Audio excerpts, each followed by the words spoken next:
Looking ahead to the trading week beginning June 20th, first thing you have to know is that Monday markets are closed for a federal holiday. Now we're looking at markets that are now down 3 consecutive weeks, the NASDAQ, the Russell, and the S&P, despite a decent little rally on Friday. The Dow Jones close to a bear market now, dipped into bear market territory a couple of times, didn't close down in there by the end of the week. The S&P, however, did. So now we've got 3 of the 4 major averages in the U.S. all down in bear market territory, and yields continue to climb, although not as much as they did last week after this 75 basis point rate hike that we got from the Fed. As a matter of fact, the 3-month yield actually fell, but the 2-year was up by 10 basis points.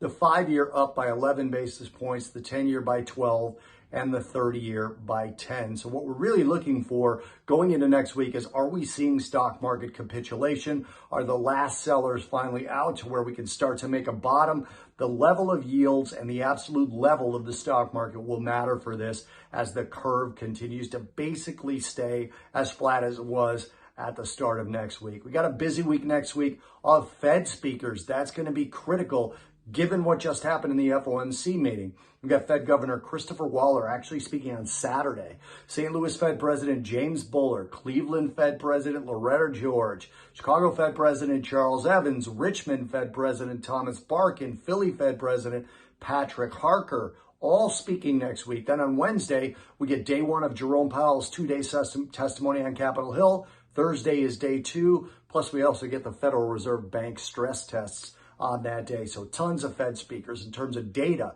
Monday, as I mentioned, U.S. markets are closed. Tuesday, we get retail sales and new housing prices in Canada. And in the U.S., Chicago Fed Activity Index, existing home sales, and the monetary minutes from the Bank of Japan meeting that we had on Friday. That was a surprise as well. Wednesday, UK and Canadian inflation data, as well as EU flash consumer confidence for June.